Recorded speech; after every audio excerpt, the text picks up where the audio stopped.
They weren't supposed to talk about what happened inside that gym. The doors were sealed. The phones were locked away. Every coach, every player, every staff member signed off on the same agreement. What happens at Team USA camp stays at Team USA camp. But someone talked, and what they described, it's the kind of moment that rewrites the entire hierarchy of women's basketball. Day 2 of Team USA camp wasn't just another practice. It was a reckoning, a statement, a coronation that nobody saw coming, except maybe one person. The person holding the ball when it all went down, Caitlin Clark. Now, before I reveal exactly what happened behind those closed doors, and trust me, it's a change how you see this entire roster, I need you to do one thing. Hit that like button and drop USA in the comments, because what you're about to hear, they tried to bury it, and you deserve to know the truth. Let's set the stage. Day 1 of Team USA camp had everyone feeling each other out, veterans pacing themselves, young stars trying not to step on toes. The energy was polite, almost too polite, like everyone was waiting for permission to compete. But day 2 was different. The vibe shifted the moment players walked in. You could feel in the air, thick, heavy, electric. This wasn't practice anymore. This was an audition. This was survival. Roster spots were on the line. Legacies were at stake. And everybody knew that by the end of the session, names would start getting crossed off the list. That's when Caitlin Clark walked onto the floor. No announcement, no fanfare, no smile. She didn't wave to anyone, didn't crack a joke, didn't even acknowledge the cameras that weren't supposed to be recording. She just walked to center court, picked up a ball, and started dribbling. Slow, controlled. Her eyes scanning the gym like she was reading the room. And every single person in that building noticed. The veterans noticed. The coaches noticed. Sue Bird, standing on the sideline with her arms crossed, her eyes narrowing, definitely noticed. Something was different about Caitlin Clark today. This wasn't the playful, confident rookie who'd been dominating the WNBA all season. This wasn't a fan favorite who smiled through press conferences and signed autographs after every game. This was something else entirely. This was a player who decided she was done asking for respect, done waiting for her turn, done playing nice. She was about to take what was hers. The first whistle blew, and immediately everything fell off. The veterans, players with Olympic gold medals, championship rings, years of international experience, they were slow, sluggish. Their communication was choppy. Their rotations were late. The rhythm that's supposed to define Team USA basketball, nowhere to be found. But Caitlin was locked in. First possession. She catches the ball at the top of the key. Defender in her face. The play is supposed to go through the post. Standard Team USA protocol. Run the system. Share the ball. Play the right way. Caitlin ignores it. She takes one step back. Then another. She's now standing almost at the logo. The Team USA logo stamped in the center court. The defender's eyes go wide. No way she's shooting this. Caitlin rises. The ball leaves her fingertips in that perfect arc we've all seen 1,000 times. Swish. Nothing but net. No celebration. No fist pump. No screaming at the crowd that wasn't there. She just turned around and jogged back on defense like she'd done nothing special. Like she expected it. The gym went dead silent. You have to understand, these aren't college players watching in awe. These are the best players in the world. Players who've seen everything, done everything, won everything. And in that moment, every single one of them realized something that changed the temperature of the entire camp. Caitlin Clark didn't come here to make the team. She came here to lead it. Sue Bird, the greatest point guard in WNBA history, the player whose legacy Caitlin is chasing, stood completely still on the sideline. Her arms were still crossed. Her jaw was tight, but her eyes told a different story. She wasn't watching practice anymore. She was watching history. And somewhere across the court, another player was watching too. A player who built her entire brand on being the toughest, most physical, most unapologetic competitor in the game. Angel Reese. She'd walked into that gym with a plan. She was going to make a statement. She was going to show everyone that Caitlin Clark wasn't the only young star who belonged on this roster. But watching that shot go in, watching the gym fall silent, watching the veterans exchange nervous glances, something shifted in Angel's eyes. Because now, this wasn't just about making the team anymore. This was about something bigger, something personal. And what happened next between these two players, the rivalry that had already divided fans across the entire country, was about to explode in a way nobody expected. But here's the thing. What Caitlin did on that first possession, that was just a warm-up. The real fireworks, they were still coming. And when they arrived, nothing at Team USA camp would ever be the same. The next play changed everything. And I mean everything. See, what most people don't understand about elite basketball is that the real battles don't happen in the highlights. They happen in the moments between plays, the glances, the positioning. The silent wars fought without a single word being spoken. That's where legacies are made. And that's exactly where Angel Reese decided to make her stand. After Caitlin's logo 3 silenced the gym, the energy shifted. You could feel like static electricity before a storm. Everyone was waiting, watching, wondering who would respond. Angel didn't wait long. Next possession, she posted up hard on the block. Her voice echoed through the gym, loud, demanding, impossible to ignore. Ball. Give me the ball. She wasn't asking. She was commanding. The pass came in high. Angel caught it, squared up a defender, and went to work. Shoulder down. Physical. Aggressive. Everything that had made her the most dominant rebounder in college basketball history. Everything that had earned her the nickname, the double-double machine. She powered through contact, drew a foul, scored anyway, and won. Angel let out a scream that bounced off every wall in that facility. She flexed. She pointed at her own chest. She wanted everyone in that building to know. She wasn't intimidated. She wasn't backing down.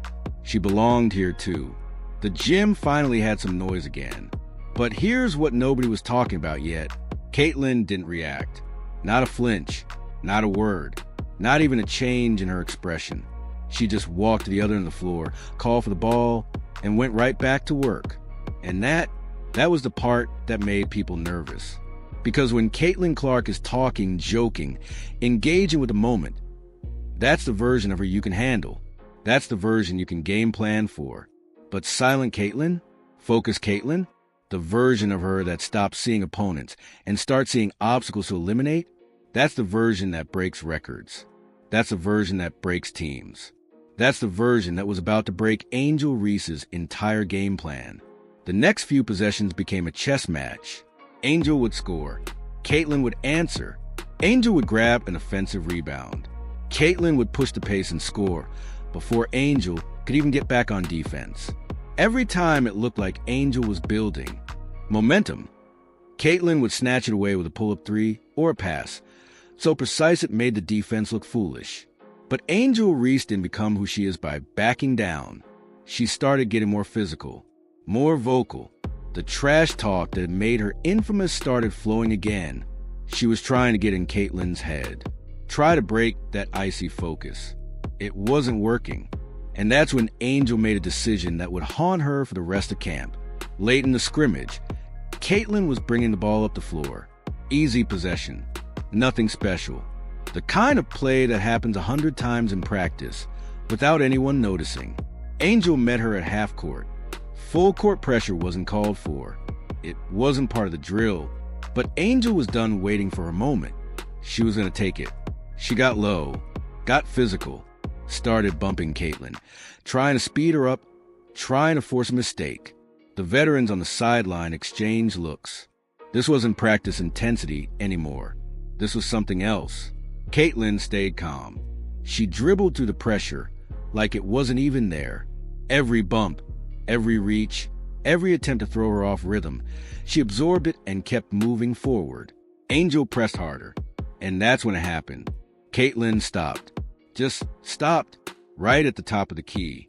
Ball on her hip, eyes locked directly on Angel Reese.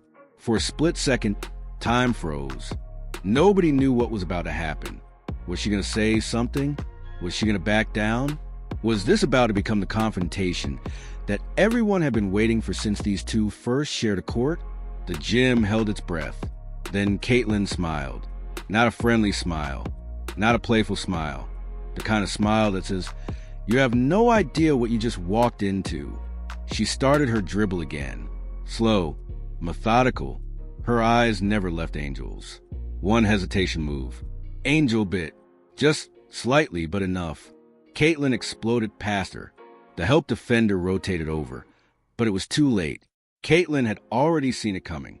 She whipped a pass through the smallest window imaginable, threading it between three defenders to hit a cutter for an easy layup. The bench erupted, not because of the play itself. They'd all seen incredible passes before. It was a message behind it. The statement: you can't guard me. You can't pressure me. You can't get in my head. And if you try, I'll make you pay. Angel stood at half court, hands on her hips, breathing heavy. She'd just been sent a message in front of every coach, every scout, every decision-maker who would determine the final Team USA roster. And the worst part? Everyone saw it. Sue Bird walked over to one of the assistant coaches. The conversation was quiet. Too quiet for anyone to hear clearly, but the body language said everything. They were talking about Angel, and whatever they were saying, it didn't look good. But here's what nobody knew yet. That play, that moment, was just the beginning. Because what Caitlin Clark did next didn't just put Angel Reese under fire. It put the entire Team USA coaching staff in an impossible position. A position that would force them to make a decision nobody wanted to make. And when that decision leaked to the public, the basketball world lost its mind. What I'm about to tell you never should have left that gym. But it did. And now, there's no going back. See, after that play, after Caitlin made Angel look like she was moving in slow motion, the coaching staff called a timeout. Not a water break. Not a quick huddle. A full timeout. In the middle of practice. That almost never happens at Team USA camp. These are professionals. Olympic caliber athletes who've been through every possible scenario. They don't need their hands held. They don't need coaches stopping drills to give motivational speeches. But something was happening on that floor that the coaches hadn't anticipated. Something they needed to address immediately. Players scattered to the sidelines. Some grabbed water. Some stretched. But everyone's eyes kept drifting to the same spot. The corner of the gym where the head coach had pulled Angel Reese aside. Just the two of them. Away from cameras. Away from teammates. Away from everyone except a single assistant coach who stood nearby, taking notes. Nobody could hear what was being said, but you didn't need to hear the words to understand what was happening. Angel's body language told the whole story. Her shoulders dropped first, then her eyes hit the floor. Her hands, which had been so animated, so confident just minutes before, fell to her sides. She was getting coached up, hard, and across the gym, sitting on the bench with a towel around her neck, Caitlin Clark watched. She didn't stare. She didn't gloat, but she saw it. Everyone saw it. The queen of confidence, the player who talked away through every big moment of her career, was being humbled in front of the entire Team USA roster. Now, before we go any further, let me be clear about something. This isn't about tearing Angel Reese down. That's not what the story is about. Angel is an incredible talent, a generational rebounder, a player who's earned every bit of attention she's received. But this is Team USA. This isn't college, where you can dominate on raw talent and physicality alone. This is the best of the best, the 1% of the 1%.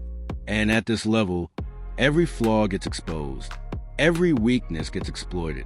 And right now, Angel's biggest weakness was standing 40 feet away, dribbling a basketball like it was an extension of her own body. The timeout ended. Players walked back onto the court. But something had changed. The energy was different now. Heavier, more charged. Like everyone knew they just witnessed a turning point, even if they couldn't put it into words yet. Angel's eyes were different too. The confidence was still there. She's too competitive for it to disappear completely. But there was something else now. Something that looked almost like doubt. And in basketball, doubt is a killer. Caitlin saw it instantly. She didn't say anything, didn't call attention to it, But the way she moved for the rest of that scrimmage, it was surgical, calculated, like a predator who'd spotted a wounded animal. Every possession, she probed, tested, found new angles, new weaknesses, new ways to make the defense uncomfortable. And every time Angel tried to respond, every time she tried to assert herself, make a play, prove that she belonged, Caitlin had an answer. A steal, a blockout that took away the rebound, a pass that found the open shooter before Angel could rotate. It was death by 1,000 cuts. But here's the part that really made the coaches take notice. Caitlin wasn't just outplaying Angel Reese. She was making everyone around her better. The players on her team during the scrimmage suddenly looked more confident. Their shots seemed easier. Their defensive rotations were sharper. It was like playing with Caitlin raise their entire floor. That's the difference between a good player and a great one. Good players put up numbers. They fill stat sheets. They make highlight reels. Great players elevate everyone around them. They make the team greater than the sum of its parts. They turn average possessions into easy buckets and difficult shots into open looks. And in that gym, on that day, Caitlin Clark was proving she wasn't just great. She was generational. Sue Bird knew it. She'd been watching from the sideline all morning, her expression unreadable. But now she was pacing, back and forth, like she was working through something in her mind. Finally, she walked over to the scorer's table where the coaches were huddled. Nobody knows exactly what she said. The exact words stayed inside that gym. But here's what we do know. After that conversation, the coaching staff made an announcement. They were reshuffling the teams for the final scrimmage of the day. No big deal, right? Happens all the time. Coaches want to see different combinations, different matchups, different looks. But here's the thing. They put Caitlin Clark with the starters, the projected Team USA starters, the players who were considered locks for the Olympic roster, the veterans who'd earned their spots through years of international competition. And Angel Reese? She was moved to the second unit. Now, officially, this meant nothing. The coaches would later say it was just about seeing different combinations, testing chemistry, nothing more. But everyone in that gym knew the truth. This was a statement. This was a coaching staff saying, without saying it out loud, that they'd seen enough, that the hierarchy had been established, that when it came to deciding who would lead this team, the choice was becoming clearer by the minute. Angel's face when the announcement was made, I wish I had a picture. I wish there was video. Because in that moment, you could see something break. Not her confidence, not completely, but that unshakable belief that she was Caitlin's equal, that this rivalry was still up for debate, that took a hit. A big one. And the scrimmage hadn't even started yet. But here's where things get really interesting. Because being moved to the second unit didn't make Angel Reese shrink. It made her angry. And an angry Angel Reese, that's when things get dangerous. What happened in that final scrimmage, the one that would determine everything, was about to push both players to their breaking points. And one of them wasn't going to recover. The final scrimmage started with a whistle. It ended with a war. But before I tell you what happened, before I describe the moment that had coaches scrambling and players choosing sides, you need to understand something about Angel Reese. She doesn't lose gracefully. Never has. Never will. That's what makes her special. That's what made her a national champion. That's what turned her into one of the most polarizing figures in women's basketball history. When Angel Reese gets knocked down, she doesn't stay down. She doesn't retreat. She doesn't adjust her approach and play it safe. She comes back swinging harder. And right now, standing on the baseline with the second unit, watching Caitlin Clark warm up with the starters, Angel Reese was ready to burn the whole gym down. The scrimmage format was simple. First team to 40 wins.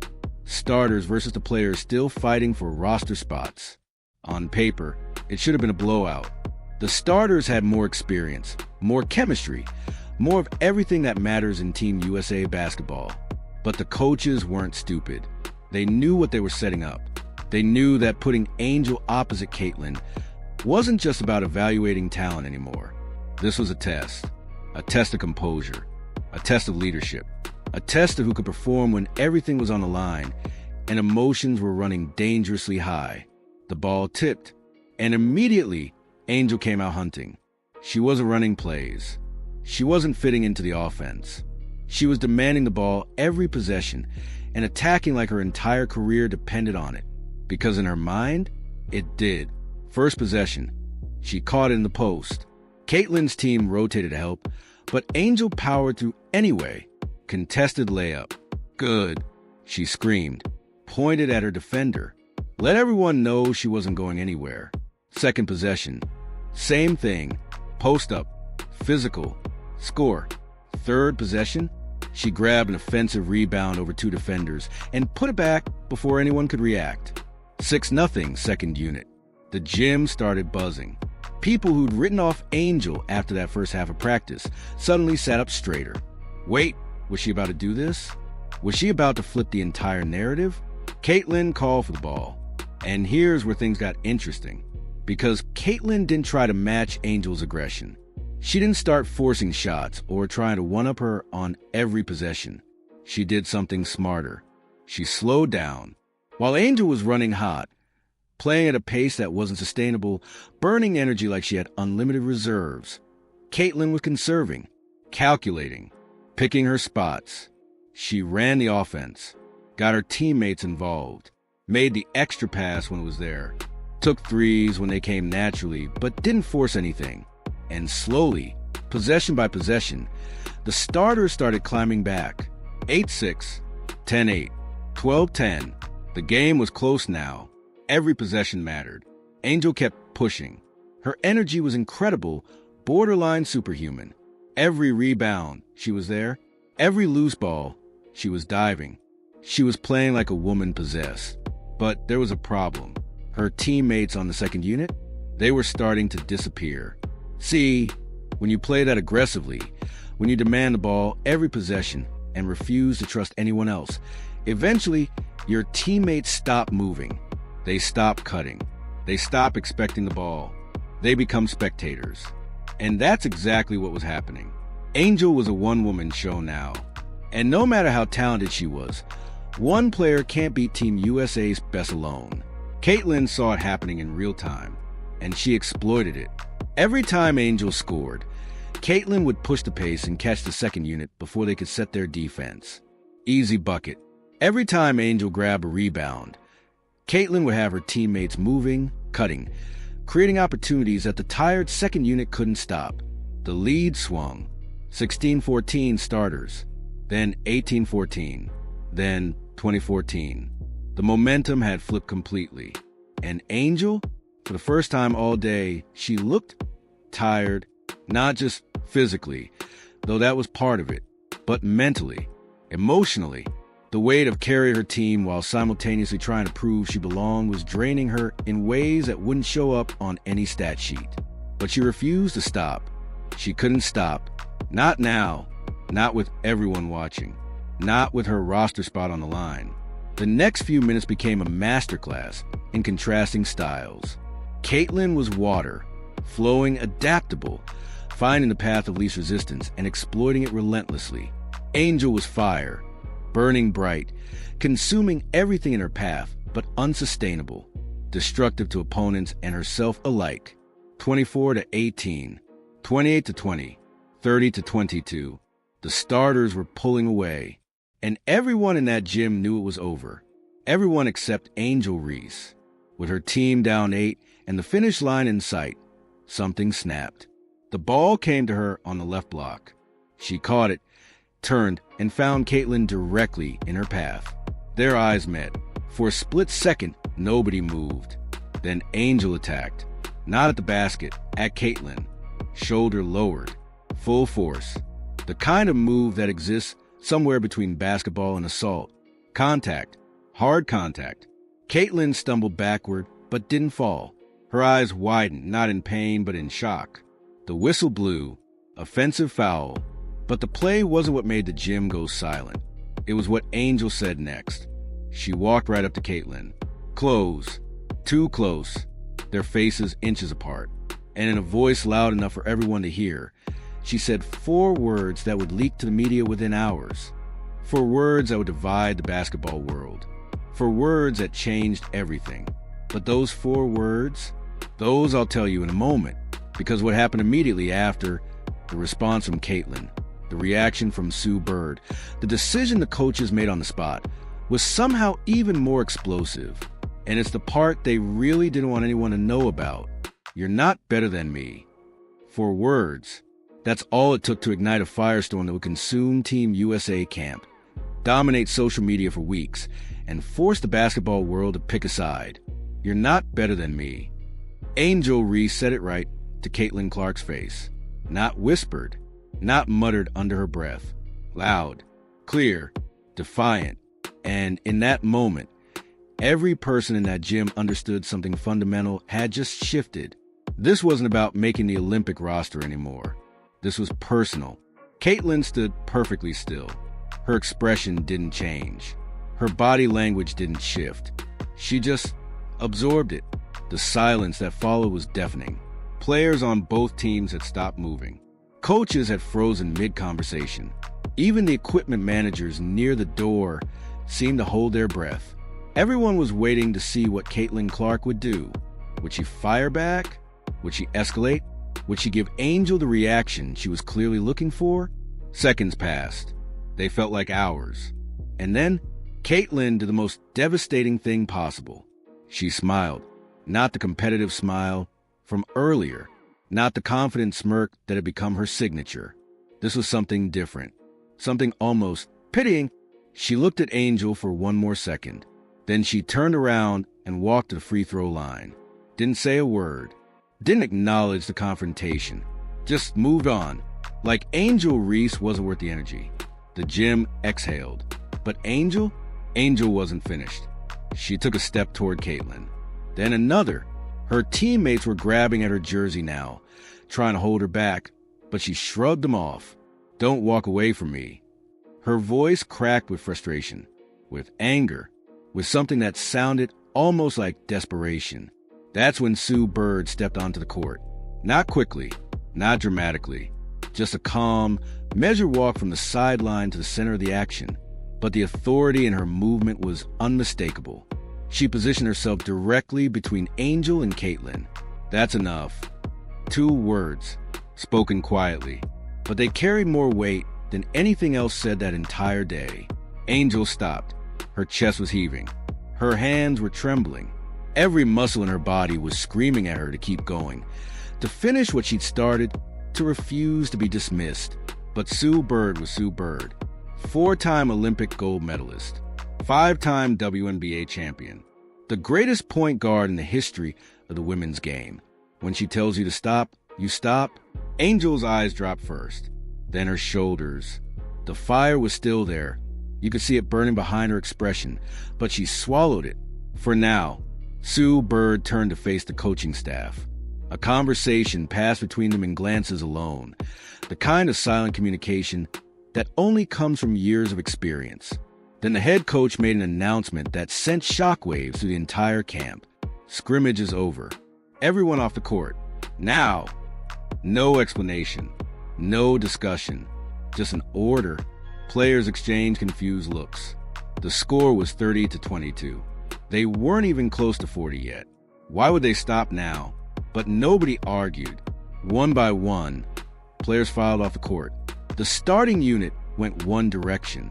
The second unit went another. Equipment managers rushed to collect balls and cones. Within minutes, the gym was nearly empty. Nearly. 3 people remained on the court.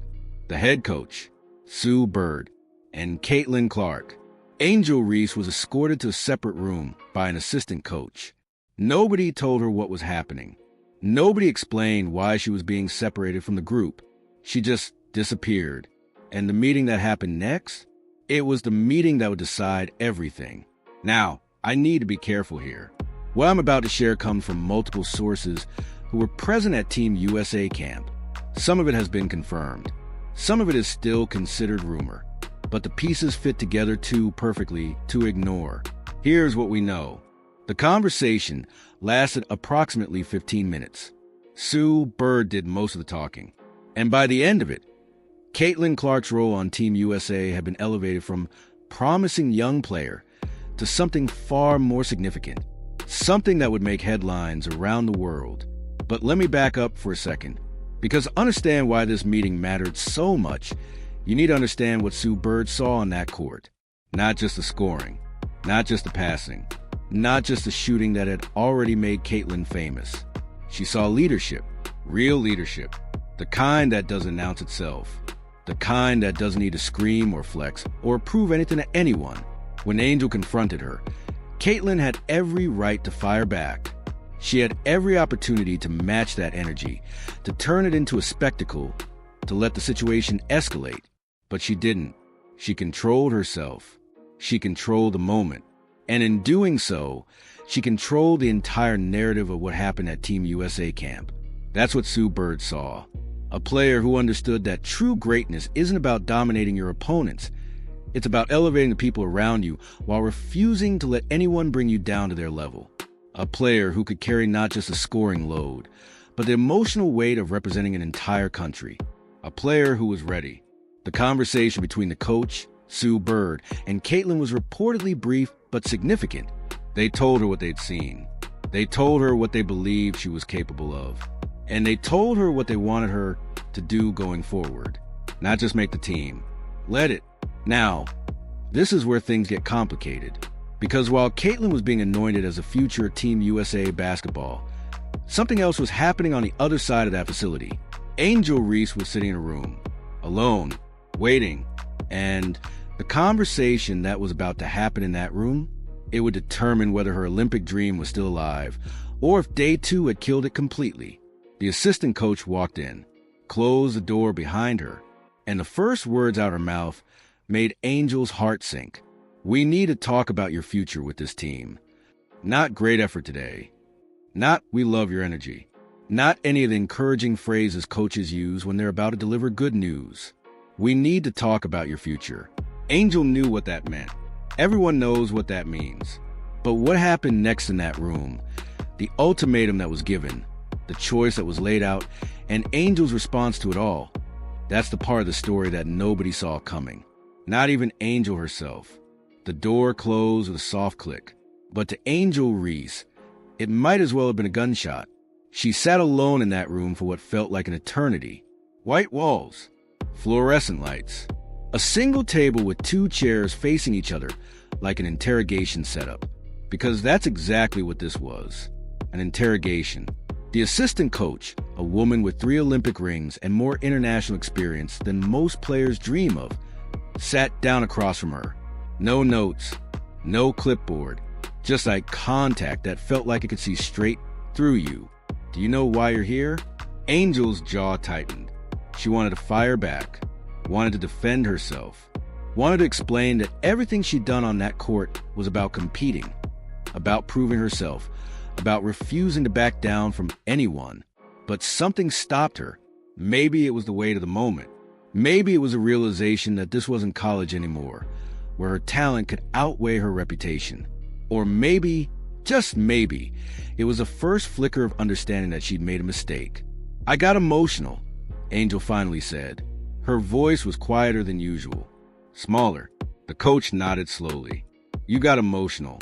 That's one way to put it. Silence hung between them like a guillotine waiting to fall. Angel, I'm going to be very direct with you. What you did on that court today, the confrontation, the words, the physicality, that's not Team USA basketball. Angel opened her mouth to respond, but the coach held up a hand. I'm not finished. The words hit like a slap. You are an incredible talent. Your rebounding instincts are elite. Your motor is unmatched. On pure athleticism and competitive fire alone, you belong in this conversation. A pause. But talent doesn't guarantee a roster spot. Not here. Not at this level. Angel's eyes started to glisten. She blinked rapidly, fighting to maintain composure. Do you know what separates good players from Olympic players? The coach continued. It's not skill. Everyone here has skill. It's not athleticism. Everyone here is a freak athlete. She leaned forward. It's the ability to put the team first. To control your emotions when everything inside you is screaming to explode. To understand that wearing USA on your chest means something bigger than any individual moment. any personal rivalry, any grudge you're carrying. The words landed like punches, one after another after another.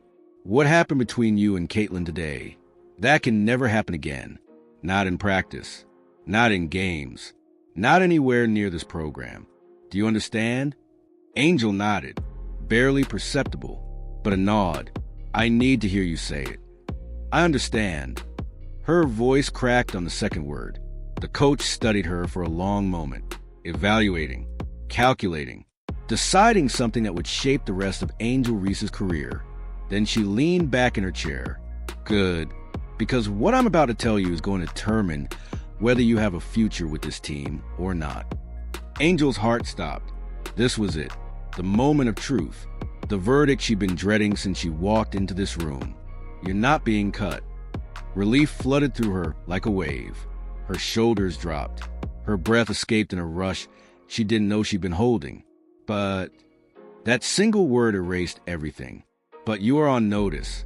Thin ice doesn't begin to describe your situation right now.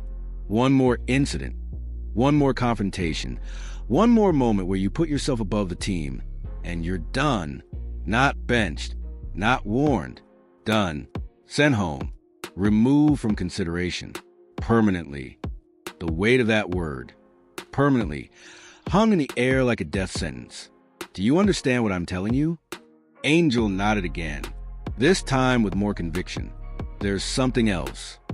Oh no, Angel's stomach dropped. What else could there possibly be? The coaching staff has made a decision about the team structure going forward. This isn't about you specifically. It's about what's best for Team USA.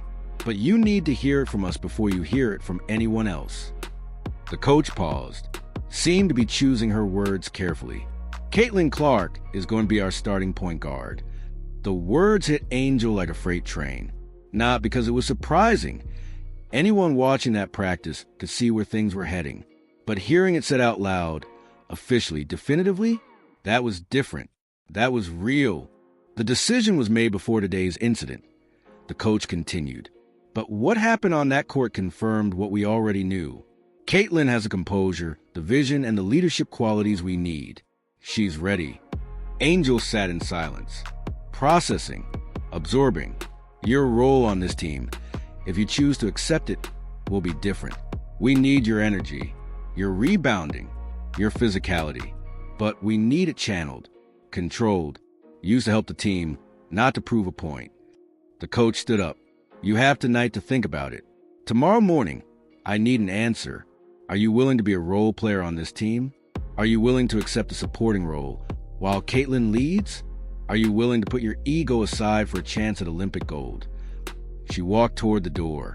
Because if you can't do that, if you can't be the player we need you to be, then there's no shame in walking away. Some people aren't built for this, and that's okay. Her hand touched the doorknob. But if you stay, if you commit fully to this team and what we're trying to build, you might just discover something about yourself you never knew existed. The door opened. Tomorrow morning, I need an answer. And then she was gone. Angel sat alone in that room for 20 minutes. She didn't move, didn't reach for her phone, didn't do anything except stare at the wall and think about everything that had led to this moment. The championships, the records, the trash talk, the rivalry, the fame, the followers, the endorsements, everything she'd built her identity around. And now, she was being asked to let it all go, to become a role player, to accept that someone else, her biggest rival, the player she spent years trying to prove she was equal to, was going to lead the team while she watched from the shadows. Could she do it? Could she really put aside everything she was for a chance at something bigger? The answer wasn't obvious, not even close. But what happened the next morning, the decision Angel made and what it triggered in the basketball world, would shock everyone, including Caitlin Clark. Angel Reese didn't sleep that night, not a single minute. She lay in her hotel room, staring at the ceiling, replaying every moment of day 2 in her mind. The confrontation, the embarrassment, the meeting, the ultimatum.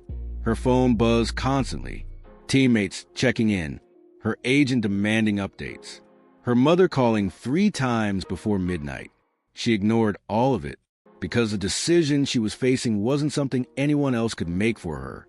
It wasn't something she could delegate or defer or spin into a social media moment. This was about who Angel Reese really was. Not the brand, not the persona, not the trash-talking, flex-posing, camera-ready image she cultivated for years. The real her, and the real her was terrified. See, here's what most people don't understand about Angel Reese.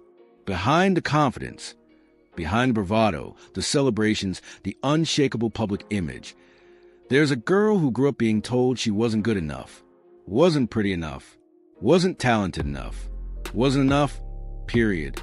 Basketball became her armor. Every rebound was proof. Every double-double was validation. Every moment in the spotlight was a middle finger to everyone who'd ever doubted her. But armor has a cost. When you wear it long enough, you forget who you are without it. You start to believe that the performance is the person. That if you stop fighting, stop proving, stop demanding attention, you'll disappear. That's where Angel was at 3 a.m., alone in that hotel room, facing the possibility that everything she'd built, everything she'd become, might have been holding her back all along. The sun rose at 6:14 a.m. Angel watched it through her window, pink and orange bleeding across the sky. A new day, a new choice. She picked up her phone for the first time in hours. One text message to the assistant coach. "I'm in. Tell me what you need." Sent. The response came within seconds. Meeting room, 7 a.m. Don't be late. Angel showered, got dressed, looked at herself in the mirror for a long moment. The face staring back at her looked different somehow. Tired, yes. Emotionally drained, absolutely. But there was something else there too. Something that almost looked like peace. She walked into that meeting room at 6:58 a.m. The assistant coach was already there. So were two other members of the staff.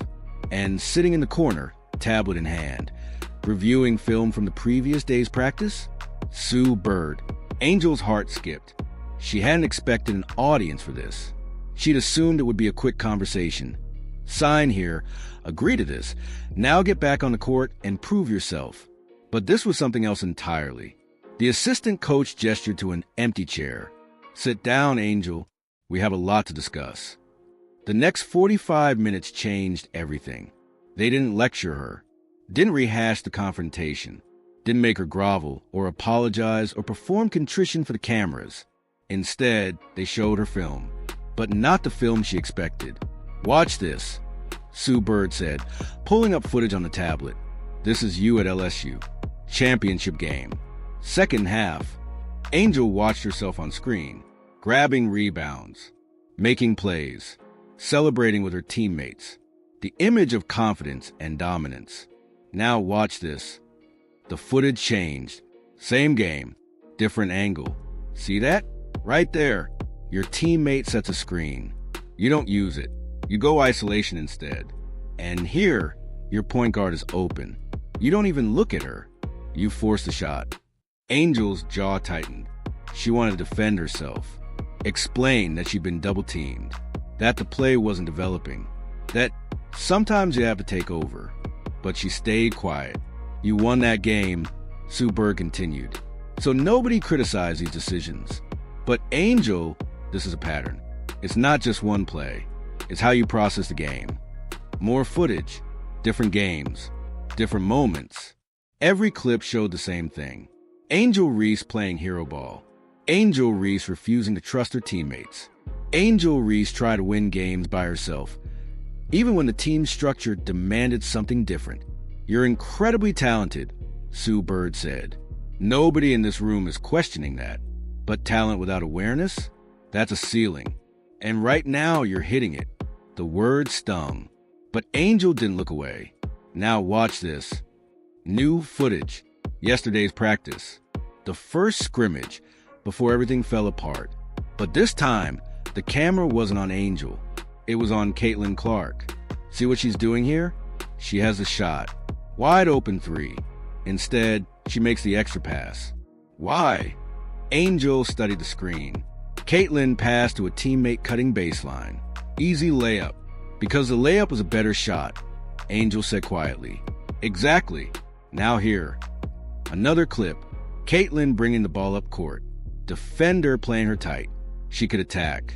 She could show off her handles. Instead, Caitlin made a simple entry pass to the post. Nothing flashy. Nothing spectacular. Just the right play at the right time. The best players in the world aren't the ones who score the most, Sue Bird said. They're the ones who make everyone around them better. Caitlin understands that. Instinctively. Naturally. It's not something she has to think about. It's who she is. She paused. You can learn it too, but only if you're willing. Angel sat in silence for a long moment. The room waited. Finally, she looked up, made eye contact with Sue Bird for the first time since the film session started. Teach me. 2 words, but they carried the weight of everything. Sue Bird smiled. Just slightly. Just enough. That's why we're here. The door opened, and Caitlin Clark walked in. Angel's breath caught in her throat. She hadn't expected this. Hadn't prepared for it. After everything that happened yesterday, the confrontation, the words, the humiliation, facing Caitlin again was the last thing she was ready for. But there she was, calm, composed. That same unreadable expression she'd worn throughout all of day 2. Caitlin sat down in a chair directly across from Angel. For a moment, neither of them spoke. The tension in the room was suffocating. Then Caitlin did something that nobody expected. She extended her hand. We got off to a rough start. Let's try this again. Angel stared at the hand, then at Caitlin's face, searching for mockery, for superiority, for any sign that this was a performance for the coaches. She found none, just sincerity. And in that moment, Angel Reese made a choice that would define the rest of her career. She reached out and took Caitlin's hand. Yeah, let's try this again. The handshake lasted 3 seconds, but what it represented, the truce, the understanding, the beginning of something new, would last much longer. Sue Bird nodded approvingly. Good. Now let's talk about how we're going to win gold. But here's the thing. That handshake, that moment of reconciliation, it wasn't the end of the story. It was just the beginning. Because what happened on day 3 of Team USA camp, when Caitlin and Angel took the floor together for the first time as teammates instead of rivals, would shock everyone watching, including the coaches who thought they knew exactly how this was going to play out. Day 3 started with a whisper. By the end, it would become a roar. When players arrived at the facility that morning, something felt different. The tension from day 2 hadn't disappeared. You can't erase that kind of drama overnight, but it had transformed into something else. Anticipation. Everyone knew what had happened between Angel and Caitlin. Word travels fast in professional sports, and by the time the sun came up, every player, coach, and staff member had heard some version of the story. The confrontation, the meeting, the ultimatum, the handshake. But nobody knew what would happen next. Would Angel actually change? Could she suppress the competitive fire that had defined her entire career? Or would the pressure day 3 bring back the old Angel, the one who'd nearly torpedoed her Olympic dreams with 4 angry words? And what about Caitlin? How would she handle sharing the court with someone who'd challenged her so publicly just 24 hours earlier? The basketball world was watching, not literally. Phones were still banned, cameras still prohibited. But in the metaphorical sense, everyone with any stake in women's basketball was holding their breath. The morning session started with fundamentals, passing drills, defensive slides, transition work. Nothing glamorous. Nothing designed to spark confrontation. Just basketball. Caitlin and Angel were placed on the same team for the first time. Intentionally, obviously. The coaches wanted to see if the handshake was real or just a performance. The first few possessions were awkward. There's no other word for it. 2 players who'd spent so much energy competing against each other suddenly trying to find a rhythm together. It was like watching 2 magnets that had been repelling each other suddenly forced to align. Caitlin would make a pass. Angel would hesitate before catching it, like she wasn't sure it was really meant for her. Angel would call for the ball in the post. Caitlin would look her off, then come back to her a second late. The timing was wrong. The chemistry was non-existent, and everyone watching could see it. Sue Bird stood on the sideline, arms crossed, expression unreadable. The head coach made notes on his clipboard. Veteran players exchanged knowing glances. They'd seen this before. Young stars who couldn't coexist. Egos too big to share the spotlight. Another promising partnership doomed before it ever got started. But then something happened. It was a simple play. Nothing special. Angel set a screen for Caitlin at the top of the key, a basic pick and roll that happens thousands of times in every practice across the country. The defender went under the screen, expecting Caitlin to shoot. Caitlin pump faked instead. Angel, seeing the fake, did something she'd never done before. Instead of rolling to the basket like she normally would, hunting her own shot, demanding her own touches, she popped out to the short corner, wide open. Caitlin hit her in rhythm. Angel rose up, released, swish. It was a 12-foot jumper. Not exactly a highlight reel moment. Not something that would trend on social media or make the nightly news. But the celebration that followed, that was different. Angel pointed at Caitlin, not with the usual competitive energy, not the "I'm better than you" gesture she'd made famous. This was appreciation, acknowledgement, a silent thank you for trusting her with the ball. Caitlin nodded back. Just a nod, nothing more. But everyone who saw it understood what had just happened. Something had clicked. The next few possessions built on that foundation. Caitlin found Angel in the post. Angel found Caitlin cutting baseline. They started reading each other's movements, anticipating each other's decisions. It was still rough around the edges. Years of rivalry don't disappear in a single morning, but the potential was suddenly undeniably visible. And that potential, it terrified every other team in the world. Because if these two players could actually figure out how to coexist, if the most dominant scorer in college basketball history could learn to share the court with the most dominant rebounder in college basketball history, Team USA wouldn't just be good, they'd be unstoppable. The morning session ended with a scrimmage. This time, the coaches didn't separate Caitlin and Angel. They kept them together. Wanted to see how far this new partnership could go under competitive pressure. The answer? Further than anyone expected. Caitlin controlled the pace, pushed when the defense was scrambling, slowed down when they needed to execute. She was the brain of the operation, seeing plays before they happened, manipulating defenders like chess pieces. Angel was the muscle, the motor, the relentless force that crashed the boards and punished any opponent who forgot about her for even a second. Separately, they were both All-Americans. Together, they were something else entirely. The scrimmage was supposed to last 20 minutes. It ended after 12. Not because of a fight, not because of an injury, not because of any of the drama that had defined day two. It ended because it was over. The other team, featuring legitimate Olympic veterans, players with medals and championships and years of international experience, couldn't keep up. Final score, 31-14. The gym went quiet when the final basket dropped. Not the tense quiet of day two. A different kind of quiet. The kind that happens when people witness something they weren't expecting. Something that might be historic. Sue Bird walked onto court, approached Caitlin and Angel, who were standing near the free throw line, catching their breath. She didn't say much. Didn't have to. That, she said, gesturing between them, is what Team USA basketball looks like. Then she walked away. But here's what nobody saw coming.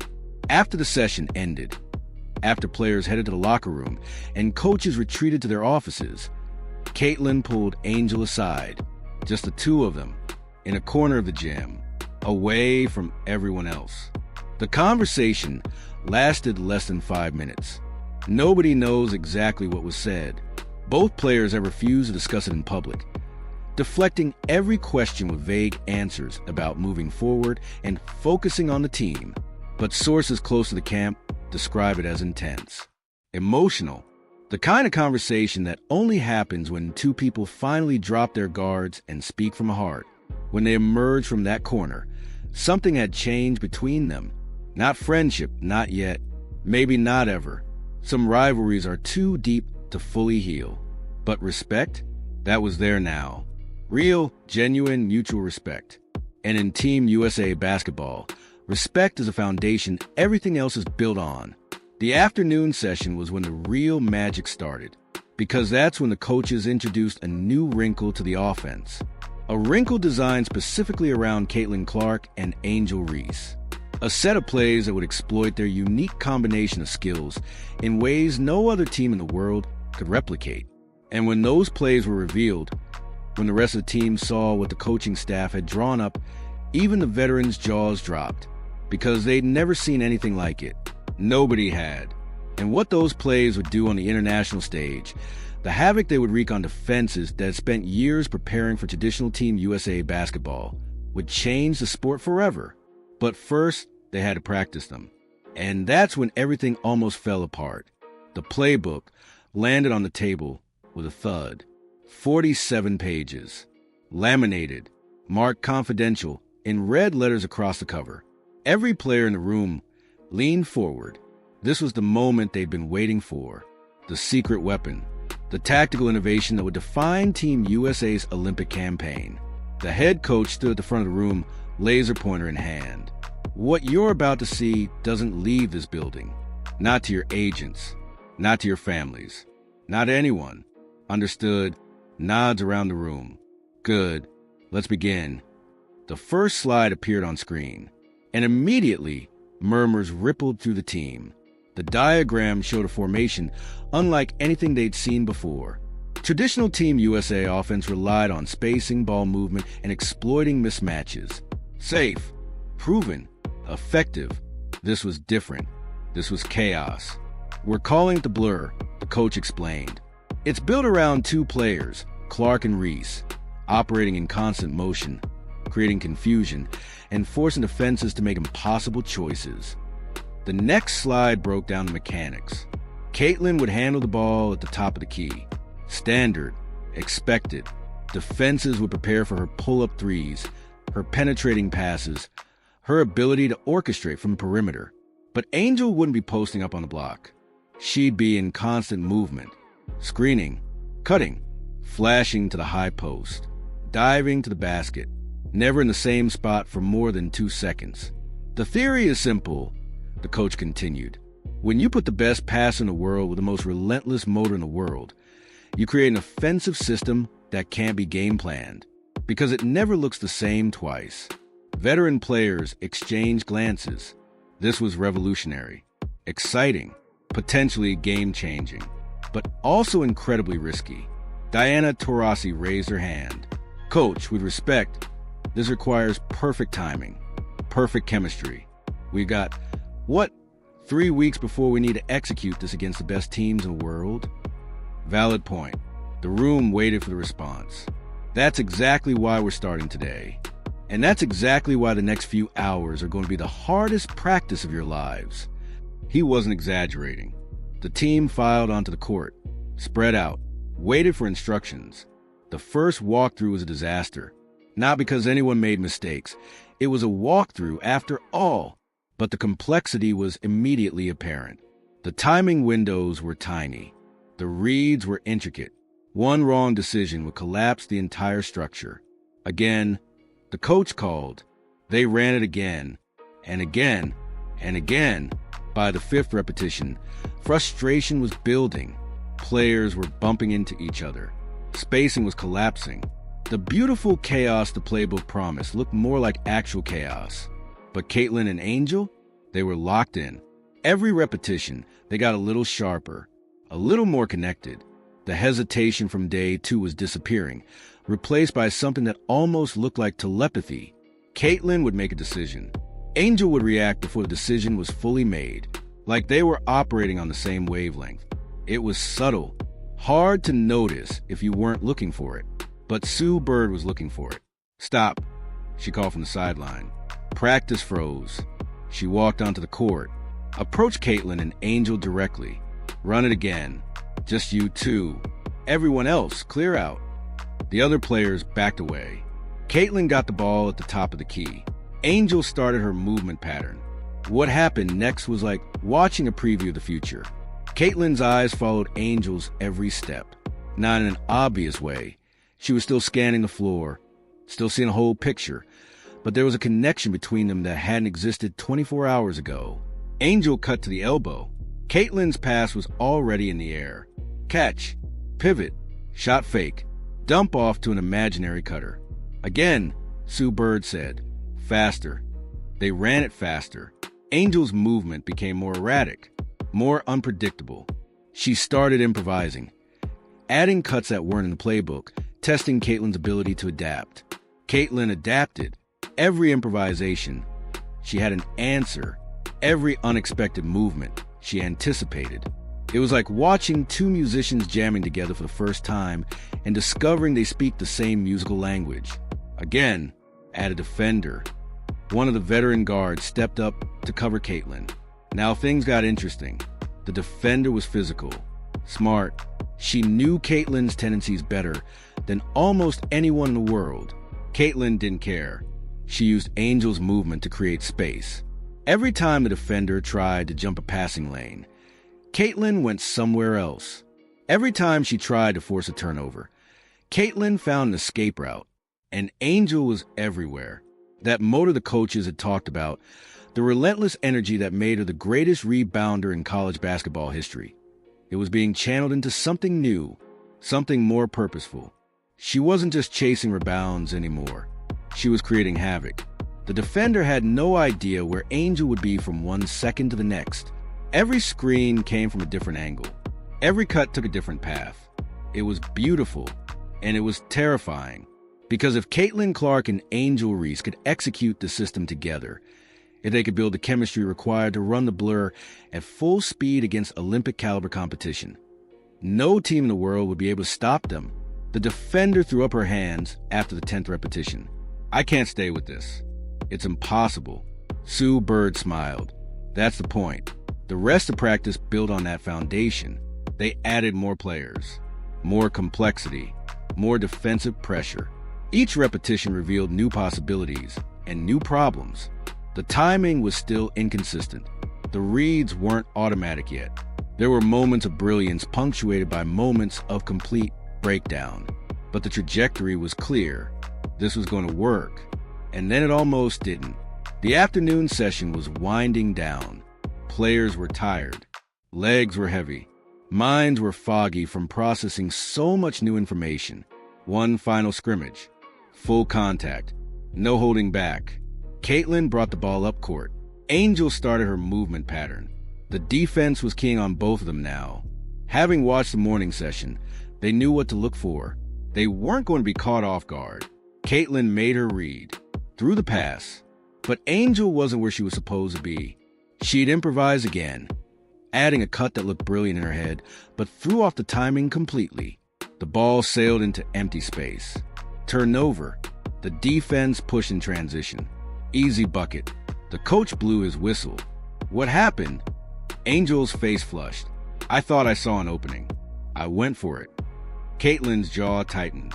For the first time all day, frustration flickered across her expression. We have to be on the same page. That's the whole point of the system. The words weren't harsh, but they were direct.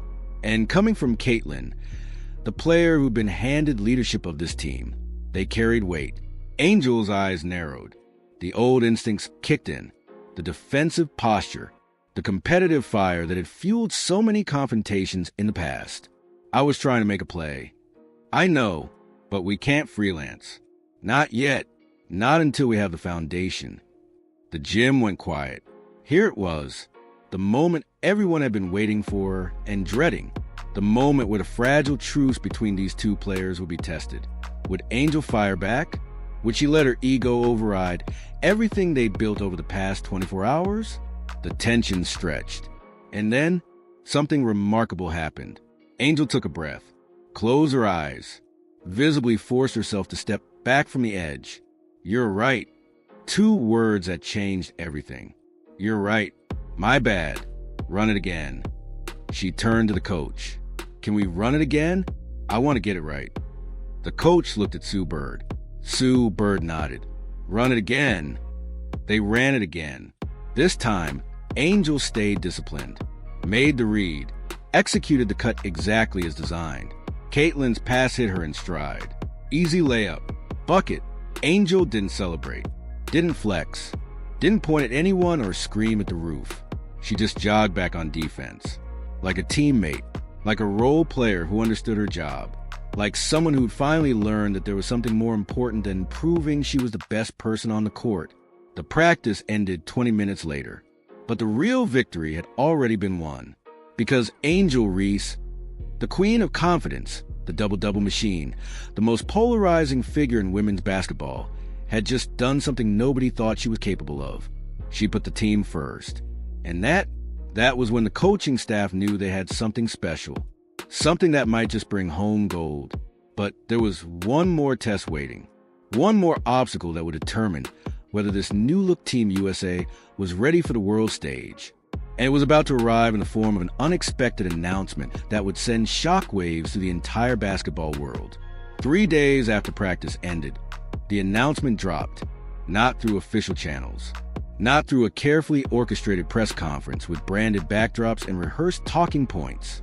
It leaked, and when it did, the basketball world exploded. Team USA finalizes Olympic roster. Clark named starting point guard. Reese makes team as reserve. The headlines spread across every sports platform within minutes. Twitter erupted. Instagram stories multiplied. TikTok creators raced to be first with their reactions. But it wasn't the roster itself that shocked people. It was the quote that accompanied it. A quote from inside the Team USA camp. A quote that was never supposed to go public. We didn't just find 2 great players. We found something rarer. We found 2 players who learned to make each other better. That's the foundation championships are built on. The quote was attributed to Sue Bird, and it changed everything. See, for months, years really, the narrative around Caitlin Clark and Angel Reese had been one thing and one thing only: rivalry. Every interaction was analyzed for signs of conflict. Every social media post was dissected for hidden meaning. Every time they shared a court, the story was the same. 2 titans clashing, only one could survive. But Sue Bird's quote reframed everything. This wasn't a story about 2 players who couldn't coexist. This was a story about 2 players who figure out how to. And that was a much more powerful narrative. The reaction from fans was immediate and divided. Caitlin's supporters celebrated her ascension to starting point guard as validation of everything they'd been saying for years. She was the best. She deserved to lead. The decision was obvious. Angel supporters focused on something different. Their player had made the team, despite the drama, despite the confrontation, despite everything that had happened on day 2. She'd earned a roster spot. Both sides claimed victory. But the people who really understood basketball, the coaches, the scouts, the analysts who looked beyond the headlines, they saw something else entirely. They saw the future. A future where the 2 most marketable, most talented, most polarizing young players in women's basketball weren't enemies. They were teammates. And that future? It was worth more than any rivalry ever could be. The first public appearance came 2 weeks later. Team USA's pre-Olympic media day. Cameras everywhere. Reporters from every major outlet. The full spectacle of international basketball promotion. Caitlin and Angel were seated next to each other. Intentionally, obviously. The PR team knew exactly what they were doing. The story everyone wanted. The follow-up to day 2, the resolution of the rivalry, was about to be told. A reporter raised her hand. Caitlin, Angel, the reports from camp suggested there was significant tension between you 2. Can you address what happened and where your relationship stands now? The room held its breath. Caitlin looked at Angel. Angel looked at Caitlin. And then they both laughed. Not performative laughter. Not the fake, rehearsed response of athletes trained to give non-answers. Real laughter. Look, Caitlin said, leaning into her microphone. We're competitors. Both of us. That's never going to change. When we're on opposite teams, we're going to go at each other. Hard. That's just who we are. She paused. But we're on the same team now. And when you're wearing the same jersey, when you're representing the same country, you figure it out. You find a way. Angel nodded.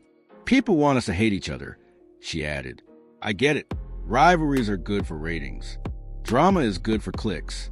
But at the end of the day, we both want the same thing. We want to win. And we're better together than we are apart. She smiled, even if it took us a minute to figure that out. The room erupted with follow-up questions, but the message had been delivered. The rivalry wasn't dead. It would never be dead. That kind of competitive fire doesn't just disappear, but it had evolved into something more mature, more productive, something that could actually win a gold medal. The first exhibition game confirmed everything. Team USA versus Canada. Not the toughest opponent, but a legitimate international squad with players who competed at the highest levels. Caitlin started at point guard. Angel came off the bench. And from the opening tip, it was clear that something special was happening. The blur. The offensive system built around Caitlin's vision and Angel's motor was even more devastating than the coaches had hoped. Canada couldn't keep up. Every time they adjusted to Caitlin's shooting, Angel would crash the glass and create second-chance opportunities. Every time they focused on stopping Angel in the paint, Caitlin would pull up from deep and drain another three. They were a two-headed monster, a basketball hydra that punished every defensive choice with equal ferocity. Final score, 97-61. Caitlin finished with 24 points, 11 assists, and 0 turnovers. Angel finished with 16 points and 14 rebounds in just 22 minutes of action. But the numbers only told part of the story. The real headline was the body language. Every time Caitlin made a great play, Angel was first off the bench to celebrate. Every time Angel grabbed a big rebound, Caitlin pointed at her with genuine appreciation. They were connected now, not just tactically, emotionally, and everyone watching could see it. After the game, a reporter asked Caitlin about the most impressive thing she'd seen from Angel during their time together. Her answer surprised everyone. Her humility. The word hung in the air. Angel came into this camp with nothing to prove to anyone. She's a champion. She's broken records. She could have walked in with an ego the size of the building, and nobody would have blamed her. Caitlin paused. But she didn't. She listened. She learned. She put the team first, even when it meant accepting a role that was different from what she's used to. That takes more strength than anything you do on the court. Angel, watching from across the room, wiped something from her eye. Probably sweat. Probably. The Olympic tournament itself became a coronation. Team USA swept through pool play. Every game was a blowout. The blur offense became the talk of the international basketball community. Coaches from other countries scrambling to figure out how to stop something they'd never seen before. They couldn't. The gold medal game was against France, a talented team, a team that had given USA trouble in previous tournaments. But not this time.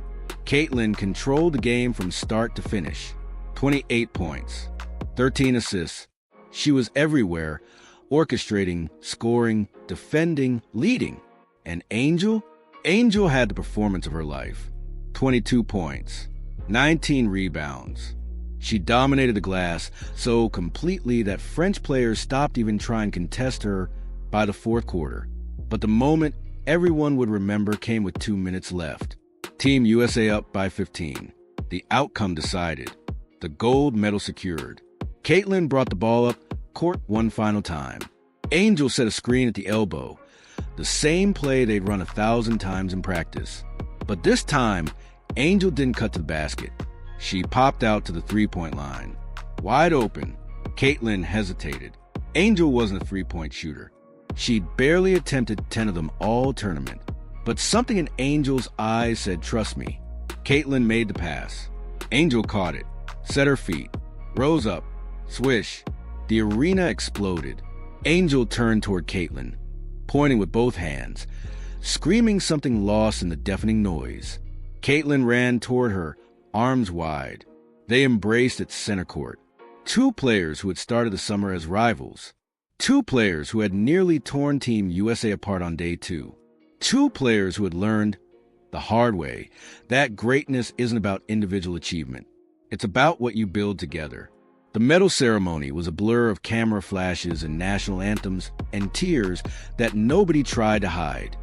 Caitlin stood at the center of the podium, gold medal around her neck, American flag draped over her shoulders. Angel stood beside her. Same gold, same flag, same tears. They looked at each other one final time. No words were needed. They'd done it, together, and somewhere in the stands, Sue Bird watched with a knowing smile. She'd seen this coming. From the moment she stepped between them on day 2, from the moment she recognized that their rivalry wasn't a weakness, it was their greatest untapped strength. All they needed was someone to show them how to channel it. The journey from day 2 to Olympic gold hadn't been easy. It had required sacrifice, humility, growth, the willingness to set aside ego for something bigger than themselves. But that's what makes champions. Not talent alone, not statistics, not individual accolades. The ability to become more together than you ever could apart. Caitlin Clark and Angel Reese learned that lesson in the most public, most pressure-filled environment imaginable. And in doing so, they didn't just win a gold medal. They changed the sport forever.